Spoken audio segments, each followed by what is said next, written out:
My sister dropped her kids off at my house and demanded I babysit them while she goes on an 8-week vacation. When I threatened to report her to the police, she arranged to have me assaulted in my own home so she could take them back. Unlike real gold, kids raised as golden children never turn out to be as pure as their parents see them. Growing up, my sister always got her way, no matter how nasty or irrational she acted towards me. She got away with it all the time, and that's because she was the golden miracle child. What aided this most likely was also that my sister was stunningly beautiful. She had thick curly hair and light eyes, and my mom spent a lifetime comparing our looks. I have dark eyes and straight hair, and I was never as pretty as my sister. My mom loved making comments comparing us after we both became teenagers. She was constantly telling me to try and dress like my sister and asking her to teach me makeup, but my sister would also bully me and make fun of me if I ever asked her for help making myself prettier. That's how we grew up to be extremely resentful of each other. I think my sister just latched onto the worst traits that we saw in my mother while I rejected them all. I think being put on a pedestal her whole life by my mom for simply being beautiful turned her into a rotten person who doesn't care about anyone but herself and thinks she can get away with anything just because of her looks. The way my mom compared us and put me down led to me having a lot of self-esteem issues, and as an adult, I am very quiet and reserved, and some people describe me as a pushover. Recently, I have been going to therapy to try to grow a stronger spine, even though it has been hard trying to stand up for myself in my relationships for the very first time. I feel like the way my family treated me really screwed me up as an adult, and it's hard for me to maintain any healthy friendships or romantic relationships. My sister even slept with my boyfriend in high school in senior year, and for no real reason. She never liked him and told me many times she thought he was ugly. My parents told me to let bygones be bygones when they found out what had happened. My sister wasn't even given out to, and that was a moment where I truly realized just how much they preferred her over me. The way that my dad just stood by and watched my mom emotionally get under my skin for my entire life made me feel like no man would ever stand up for me or see worth in me, and it's very hard for me to trust and connect when dating. But my entire life hasn't been completely awful because of my mom and sister, because the one upside of being the ugly sister growing up meant that I had zero social life and spent all my time studying. I ended up graduating high school with a 4.0 and landed myself a full ride at my #1 choice for university, which was great because my mom told me the night before I started high school that she was paying for my sister's college since she was the eldest,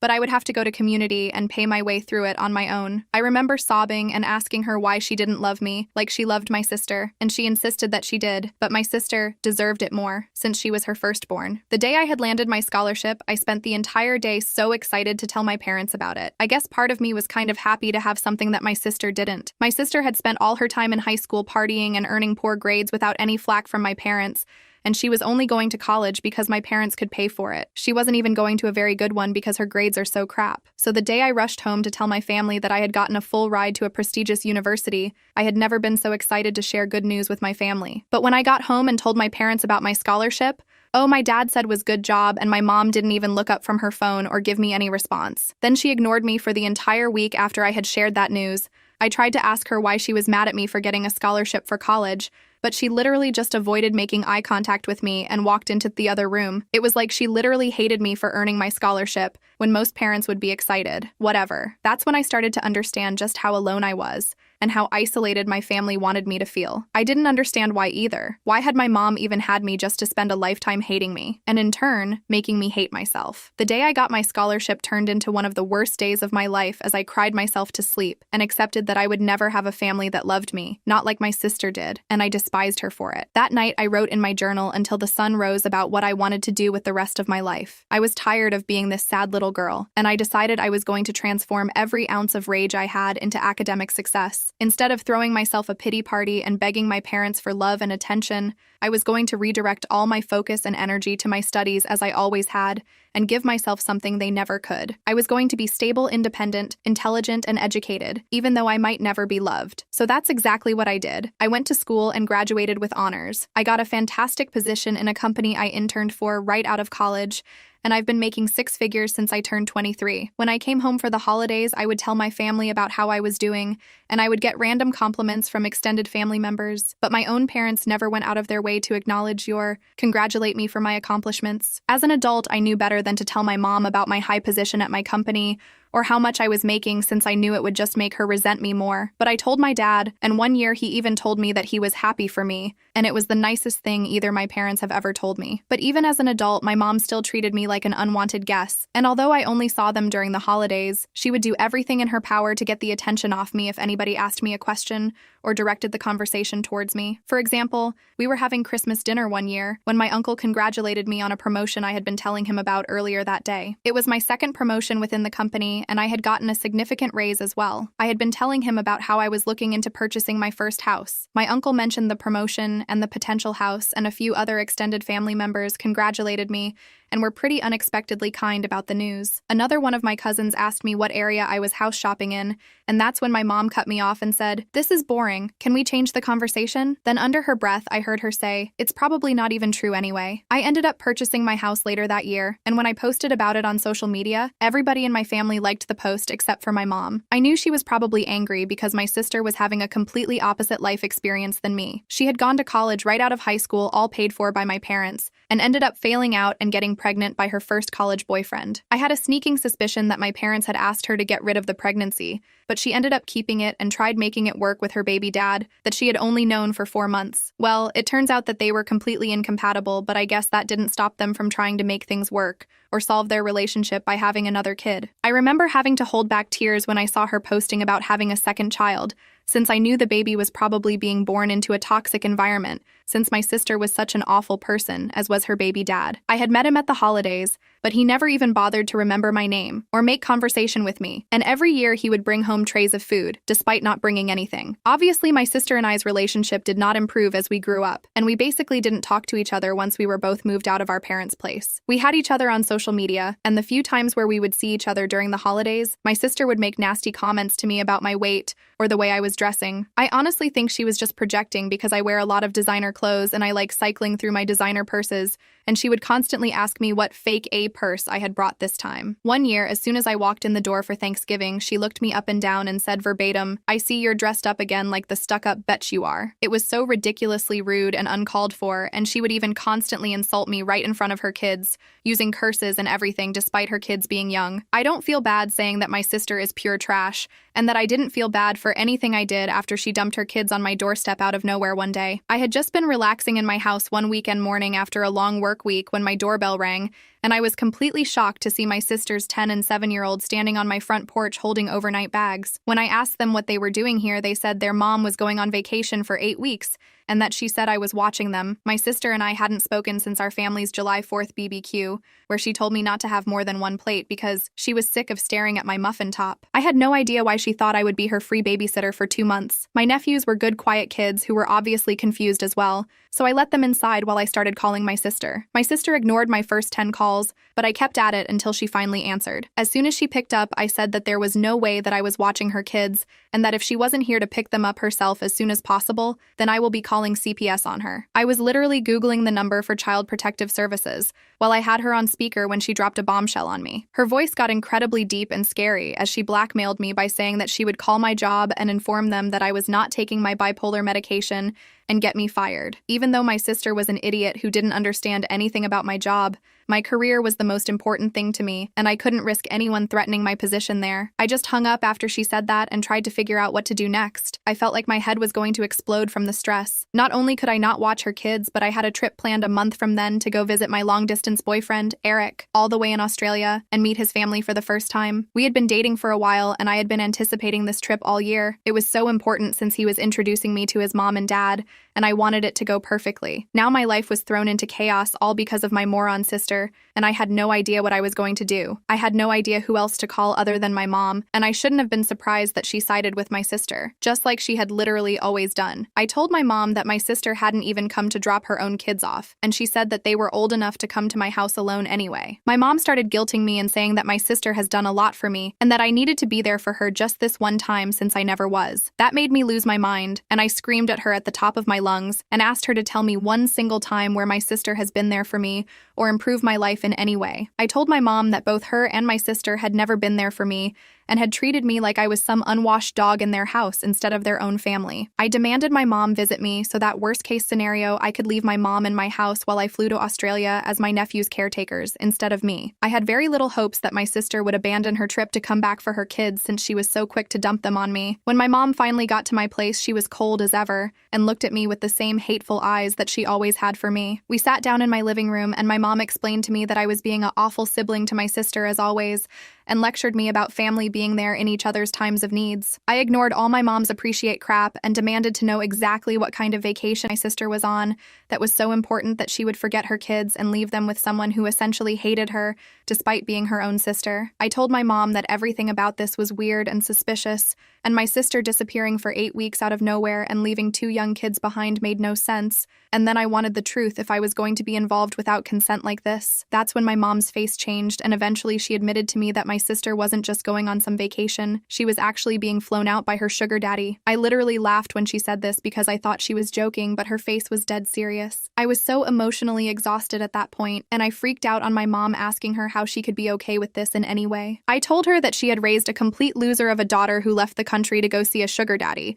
instead of just getting a job to support her kids. My mom, of course, threw all my words back in my face and defended my sister as she always had, and at one point she even said that it didn't matter how much money I had or how nice my house was, that I would always just be the ugly duckling compared to my sister, born ugly, and I was going to die ugly. After she said that, I had to restrain myself from grabbing her by the shirt and throwing her out of my house. When I screamed at my mom to get the hell out of my house, she yelled back that she wasn't going anywhere, and when I tried directing her out of the room, she pushed me with all her strength into a coffee table that had one of my favorite vases on it. My boyfriend had gifted it to me the last time he had visited US, and it was one of my favorite possessions. But after my mom pushed me into the coffee table, it fell on the floor and broke into a bunch of little pieces. Looking at the vase destroyed on the floor made me feel just as broken, and I think I had a full-on mental breakdown and started screaming and crying at my mom to get out of my house where I was calling the police on her. I feel so bad because my nephews could definitely hear me from the other room, but I was a mess at that point. It had been such a long, painful day. After I finally managed to get my mom out of the house, my nephew poked their head out of the room and asked me if everything was all right. Their eyes were so wide and they looked so nervous and sad that it just broke my heart. Even though I didn't know them very well at all, they were just kids with a mess of a mother, and I felt so bad for them in that moment. I ordered DoorDash for all of us and let them watch movies and play video games in my living room until they passed out late. When I finally got through to her, I immediately started yelling at her for completely disrupting my life, and I brought up CPS again. My sister just gave me this sinister laugh over the phone and told me again that it was my own choice, that I could either watch her kids or lose my job. At one point, she hissed that she knew I was nothing without my job and that I would go back to being a loser without it. This stung me right in the heart because it was the honest truth. I had my degree and a solid resume, but I really identified with my career success, and I would do anything not to lose it. At that point, I was crying and asking my sister why she hated me so much, and why she had abandoned her little kids for a sugar daddy. She just said that she was the type of woman who could make millions from a sugar daddy in 2 months, and that was something I never had to worry about. I think she was just trying to break me down and make me feel small at that point, so I just gave up, and honestly, it was working. We went back and forth for a while until my sister literally hung up on me after a final threat of contacting my job, and I just broke down in tears again, realizing that I had no power against her. My nephews were downstairs watching a movie in the living room, and so I had privacy upstairs and decided to call my boyfriend. I hadn't had a chance to talk to him since my nephews had been left on my doorstep, and I ended up breaking down and venting to him about all the details of the situation. I couldn't hold back tears as I told him about my sister's threats and my mom's continued disrespect, and told him how I felt completely trapped by my sister. Even though he is on the other side of the planet, my boyfriend made me feel so loved and supported, and was literally the only person who was in my corner, and I'm so grateful for him. He said that my sister was potentially committing multiple crimes by abandoning her kids and threatening me with career blackmail, and that I needed to get some solid evidence of her actions. He suggested that I contact my sister again and try to get her to repeat her threat about the false medical accusations, but this time secretly record the conversation as evidence. My boyfriend knew about my past with my sister and my mom, and pointed out that my sister was clearly unhinged, and it wouldn't take a lot for my sister to act on this threat, and that I should do everything to prepare. Of course, it freaked me out to hear that, but he was 100% right. I knew my sister was insane more than anybody, and I decided to go with his plan. Even though I was still feeling very emotionally overwhelmed by everything that was happening, I still wanted my nephews to feel comfortable and cared for. I knew what it felt like to be a child in a home where you weren't wanted, and I didn't ever want to make these innocent little boys who were related to me feel that way. I ended up going downstairs and playing a multiplayer video game with them for a little while, and it ended up being really fun. They were so surprised when I knew how to play first-person shooters, and were so cute as they were giggling and laughing while watching me get call after call. I wasn't expecting to bond with them after such a stressful weekend, but when we all ordered pizza together and had a contest to see who could eat the most pieces of pepperoni, I realized that I honestly loved the two little boys. They were nothing like their mom, even though I knew my sister couldn't have been a great parent. They were both super polite, and even though it took a little while for them to come out of their shells, they were both really sweet, funny little boys. They were very good about cleaning up after themselves, and were always saying please and thank you. As I was hanging out with my nephews into the afternoon, I realized that they both had holes in their socks, and my older nephew's clothes looked sort of small on him. I looked through the rest of the clothes my sister had packed for them, and realized that they were all either old or too small for the boys they were meant for. Again, I wasn't incredibly surprised that my sister was a cheap, neglectful parent, and I decided to take my nephews to the mall for some new wardrobes. I almost cried multiple times during that trip to the mall, because my nephews completely came out of their shells, and were so excited and happy running around the mall. Like I said, I remember what it felt like to be a neglected child,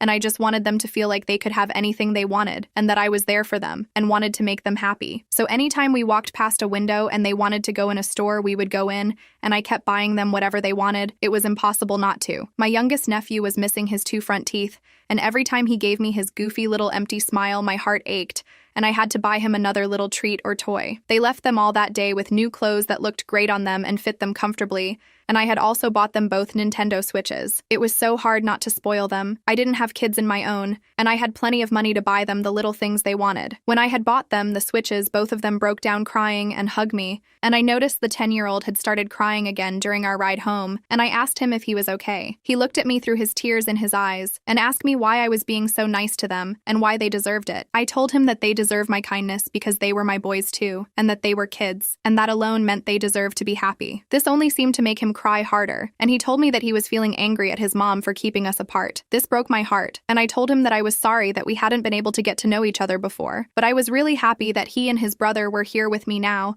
even if I hadn't expected it. I asked him some questions about how his home life was, and it was exactly as I expected. My older and younger nephew both slowly started to open up to me about how much their mom poorly treated them at times. My heart felt like he shattered into a million pieces as I heard this. I knew that my sister and her baby dad were horrible people who were probably doing it, but it was another thing to hear it straight from their mouths and hear the pain in their voices. When we got home, I cooked a big dinner for all of us, and they played on their Switches together for the rest of the night. I left them alone in the living room to go call my sister again in my room, ready to play out the plan my boyfriend had given me. This time I tried my best to stay calm and collected on the phone, even though I wanted to call my sister every name in the book. And it wasn't difficult to steer the conversation towards the medical accusation. As soon as I brought up CPS again, my sister freaked out and threw the threat at my face, insisting I would be fired for being a crazy bitch in secret and saying that she didn't care if I was actually taking my medication or not.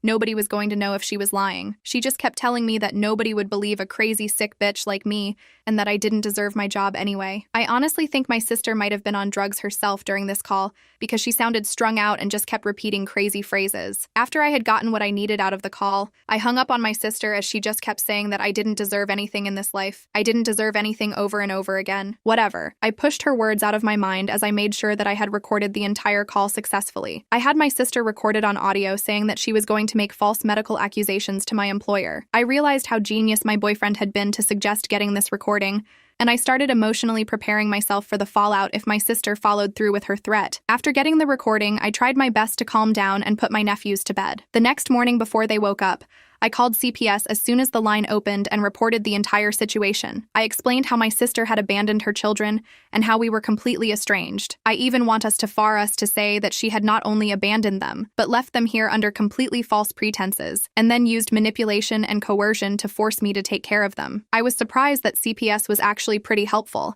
and I shared the recording with them. The agent that I spoke took a moment to listen to the recording and said that it was clear that my sister was using blackmail to neglect her children and was certainly committing a litany of crimes. The agent informed me that they would be opening an investigation immediately and that my sister would be contacted as soon as possible. I was shaking after the call and tried to decompress the best that I could, and spend the rest of the day with my nephews, relaxing and bonding with them. My mom ended up calling me the next day, and I really have no idea why I even picked up. I think I was just still so disoriented and emotionally vulnerable, and ended up getting into another huge fight with her over the phone. I let it slip to her that I had gone and called CPS, and then my sister would finally pay for the way she treated me, and my mom hung up as soon as I said that. I'll be honest, I was shaking after those calls. Just making the call to CPS was so nerve-wracking, and then fighting with my mom over the phone and telling her about CPS felt like a huge mistake. I didn't regret calling CPS, but I knew that my mom would do anything to protect my sister, and that she didn't care about my nephew's safety just the same as my sister. All I really knew about my mom was that she hated me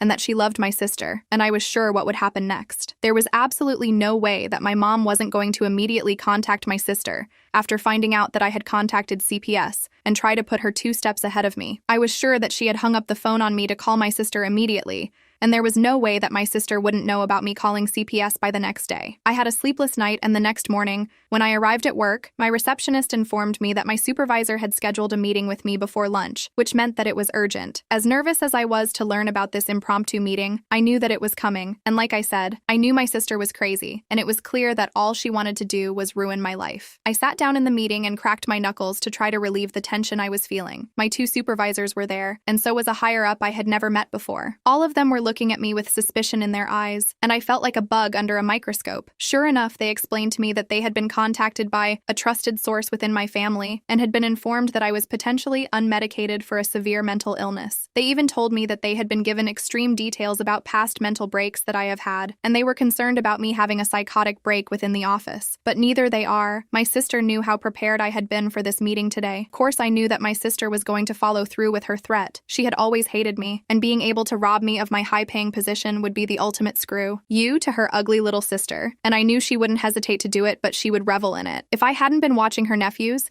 even if I hadn't called CPS, then I'm sure that she would have held it over my head and just kept blackmailing me into doing whatever she wanted me to do for her. So in a way, I was happy to be dealing with this and getting my sister's crap out of the way. I took out my briefcase and gave all of the supervisors a copy of my doctor's letter, as well as the attached documentation that proved that I had been diligently following my medication regimen. There was proof going back almost 5 years that I had never missed a prescription pickup date and that my medication had been regular as well as my moods. I had verification from not only my primary care physician, but my therapist and my psychiatrist as well. I gave my supervisors an informative but concise explanation into the issues within my family and my sister's own mental health struggles, and informed them that the claims were completely unfounded, and they could be sure of my stability based on all the medical paperwork I was providing for them. My supervisors took a while to look through all the paperwork, but as soon as they saw that I had medical evidence from multiple MDs, they seemed completely satisfied and even apologized to me for the inconvenience of calling me into this meeting and explained that they just had a responsibility to do their due diligence before they closed this matter. My one supervisor even took the opportunity of the meeting to congratulate me on the successful quarter I had just had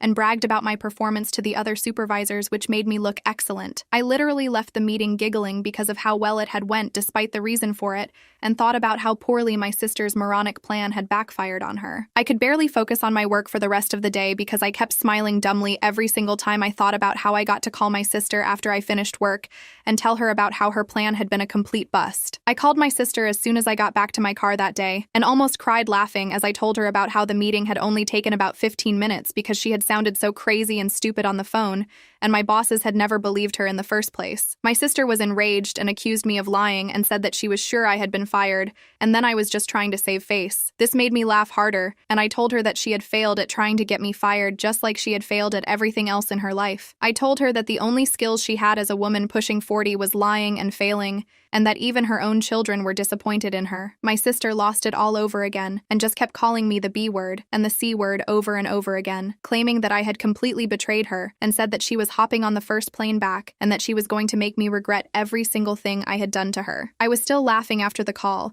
but by the time I got home and reunited with my nephews who were in much better mood since they had gotten dropped off at my place, I realized that this whole situation was far from over and might get worse before it got better. All I knew for sure was that my sister was completely out of her mind and now she was flying home from another country to come get revenge on me. I realized that I was honestly terrified of what was going to happen next. My sister basically had nothing to lose at this point, and she had always been unhinged, and I started to fear for my safety. Then I started to think about my nephews. I wondered if I had made a mistake calling CPS. A huge part of me wished my sister had lost her passport overseas and never came home. I had gotten so much closer to my nephews in the past couple days, and I realized that my heart was going to break when they had to leave. I didn't want to say goodbye to them. I didn't want to watch them walk back into my sister's arms. She was perpetuating the same thing my mom had done to me, and I realized I hated her more than anyone on this earth. I checked on my sleeping nephews as I couldn't sleep since my mind was racing, and I cried quietly in the hallway after closing the door to the guest room. They were such innocent little boys, and they didn't deserve any of this. The next day was a complete shut show. I was awoken to the sound of somebody knocking on my door, although it sounded like somebody slapping a sandbag over and over on my front door. When I opened it, there was my sister next to a guy who had to be maybe 6'5" and weighed almost 300 pounds. He was gigantic, and one of his hands was the size of my entire head. I can barely see my mom standing right behind him, and before I could even open my mouth to tell them to get the hell off my property, the man put his hand on my shoulder and shoved me down with all his might. My sister and my mom and the stranger all made their way inside my house,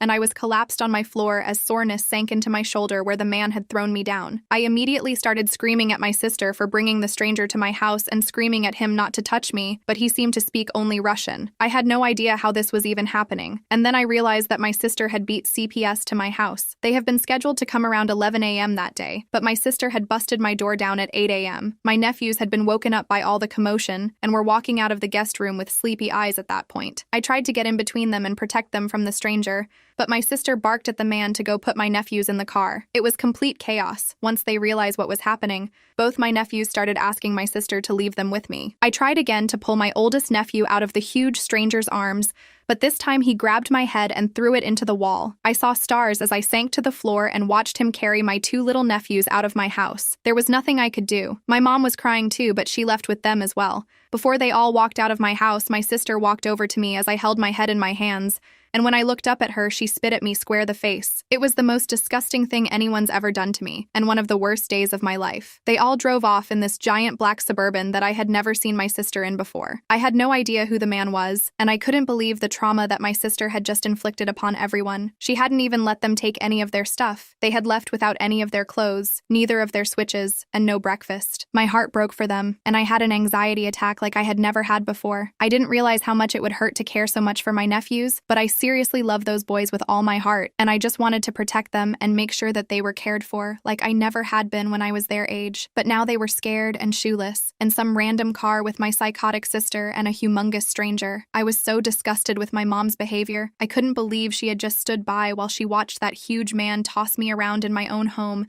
and pull my nephews out of their aunt's house without a word. I couldn't believe how evil my family had become, and I couldn't stop thinking about my nephews. After I calmed down from my anxiety attack, I realized that I needed to snap into action and that time was of the essence, and I was running out of it. When I finally came to my senses, I immediately called the police, and it turned out that they were already aware of the ongoing investigation because of Child Protective Services being involved and having an open case against my sister. I gave them all of the details of what had just transpired in my home only minutes before, and the officer on the line was actually incredibly helpful. My voice was shaking, but I tried to stay steady and focused as I described the stranger, and I racked my mind to try to remember the image of the license plate. Luckily, because of how much responsibility I have in my job, I was used to picking up on and remembering little details that other people ignored, and I somehow managed to remember every single number and letter on the Suburban's license plate. I gave the cops a description of the stranger, the full license plate, and a description of the outfits that my mom and sister were wearing. I really do think my sister was high on some sort of uppers when she came to my house that morning. She looked absolutely feral and had this wild look in her eyes. I think she had been doing substances since she had landed overseas wherever she was vacationing with her sugar daddy. My sister was crazy, but it was like something snapped in her, and I had never seen her act so truly unhinged and detached from reality. After I gave the cops every single little detail that I possibly could remember about my sister and the car they had driven away in,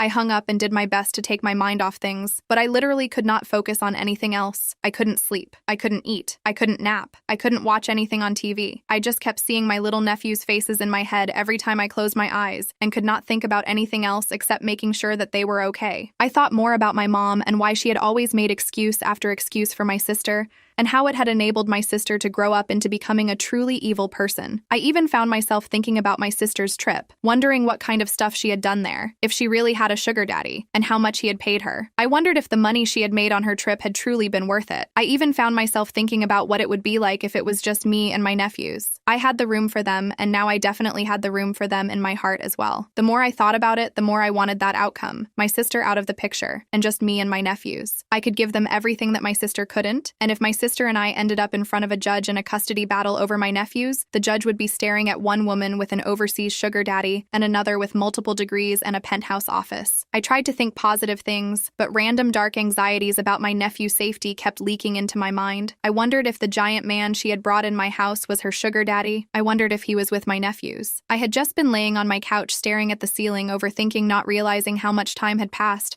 when I finally got a call back from the police station. They had been searching for the Suburban my sister had left in for hours and finally found them. The officer who had called me back was the same one from earlier and continued to be very helpful and shared a lot of details with me. He told me that they had 3 different police cars on the scene when they went to pull over the black SUV, since they knew the man had already been violent that morning. Sure enough, even with firearms drawn on him, the man ran forward and trying to attack an officer and ended up getting hit in the thigh. He had punched 2 officers in the head and given a female officer a black eye. My sister had also physically attacked the officer who had tried to put handcuffs on her initially. I tried to picture it, my insane sister and the giant stranger physically battling a group of cops on the shoulder of the highway. I could not believe that something like this was actually happening in my family, and I wasn't just watching it on reality TV or something. I was still reeling in shock from everything the officer had shared with me about my sister's arrest, when he began telling me that my sister actually wanted to speak to me. I couldn't believe my ears, and he confirmed that my sister was sure that she wanted to use her one call on me. I asked the officer if he thought she was going to ask me for bail money, and he was honest and said yes, that's what she was screaming about. I told the officer that I wasn't even going to take her call and that she could rot in there for all I cared. The officer ended up giving me an understanding laugh, and I finally finished up the call without speaking to my sister. It was a complete mess, even though my sister was finally behind bars where she belonged. I found out my nephews were in CPS protection, and although they were safe, I was so worried. I also only had a week until my Australia trip,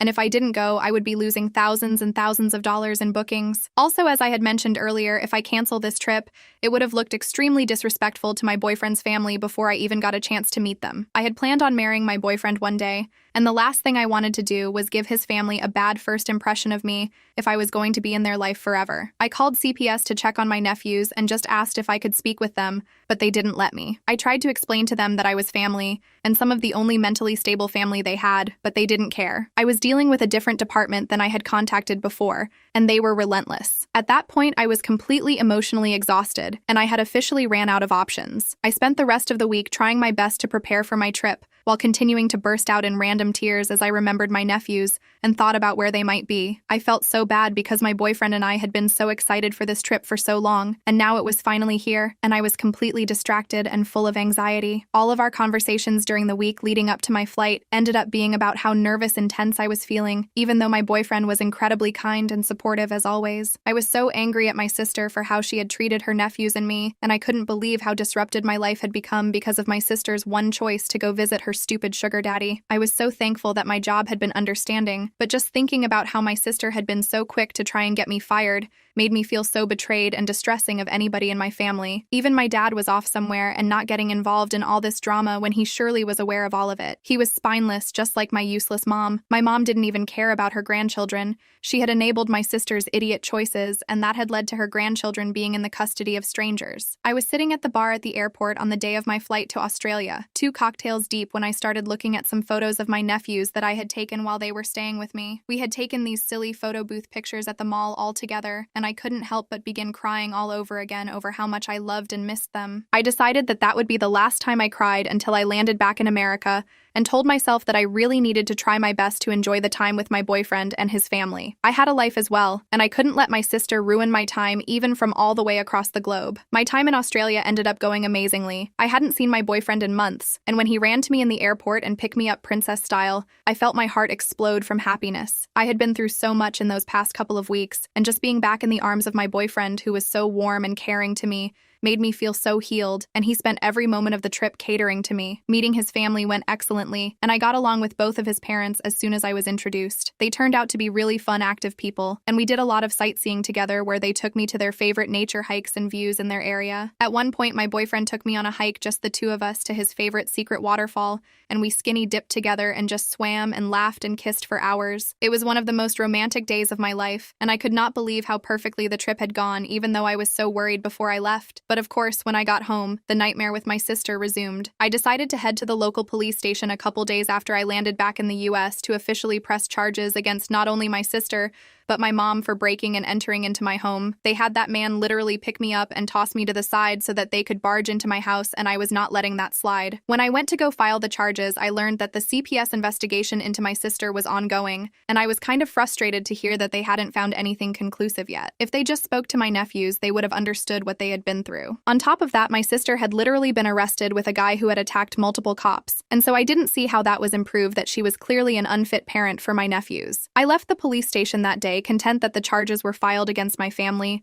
but incredibly frustrated to learn that the CPS investigation wasn't resolved yet. I just kept worrying about my nephew's safety and knew that them being with strangers couldn't have been good for them, even if it was better than being with my sister. I also could not stop thinking about how my sister had dragged them out of my house that morning without letting them grab any of their things. My youngest nephew had this little dog plushie that he brought literally everywhere. I had been sleeping with it ever since my sister had taken my nephews away that day, and some mornings it made me want to cry just to wake up and see that little plush dog looking back at me. Like I said, my sister hadn't even let them put their shoes on. The poor little boys were probably so disoriented and felt so lost and abandoned, and I just wanted to make things right for them. But I felt like I had no power until CPS finally made a decision. About a month after my sister's arrest, after calling CPS every single day and demanding updates on her case, they had finally come to a conclusion. They had made a decision to officially remove both my nephews from my sister's custody and put them in protective care. When the CPS agent first explained this to me, I was annoyed. I asked him to explain how that was any different than what had been going on,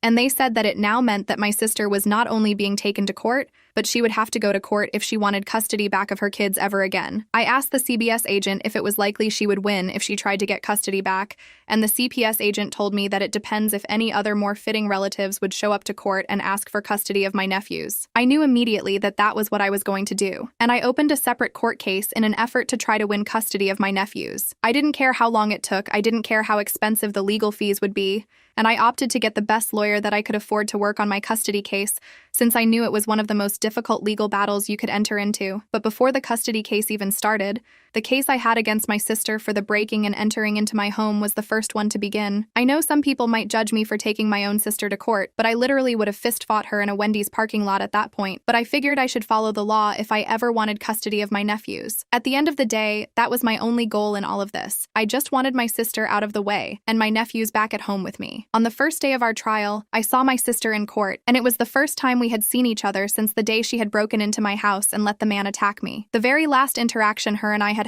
was me looking up at her and her spinning a huge glob of spit directly into my face, so it was fair to say that neither of us were excited to see the other. Well, the trial began, and eventually the judge mentioned that I had opened a custody case against her for full custody of my nephews. I guess my sister's public defender hadn't informed her before then, and she was finding out for the first time in the courtroom that day. Well, my sister has never been one to react well to bad news, and after the judge let the news slip about my custody charges against her, my sister completely snapped. Despite us being in the middle of a courtroom, my sister slowly angled her body towards me, screamed my name, and then pounced on me like some sort of crazed hyena. She was clawing and scratching on my face and trying to rip out chunks of my hair. It didn't take long for the bailiff to come over and pull her off of me, but she managed to bite down extremely hard on my forearm right before he got to her. It was one of the worst pains I had ever felt in my life, and the bite looked nasty and ended up getting infected. All this happened right in front of the judge, and once everything had calmed down, I knew my sister had just sealed her entire fate. It took months and months, almost 2 years actually, for all of the criminal charges against my sister to pass and for her to finally get locked up for good. She was serving a life sentence thanks to all of her crimes stacked up on top of each other, and there was no way she was seeing the light of day anytime soon since her chances for appeal were so poor. I never dropped the breaking and entering charges against my mom, and the only only way my mom managed to stay out of prison was by testifying against my sister in court and throwing her under the bus. I don't think I've ever felt such sweet satisfaction as watching my mom blame my sister for everything that had happened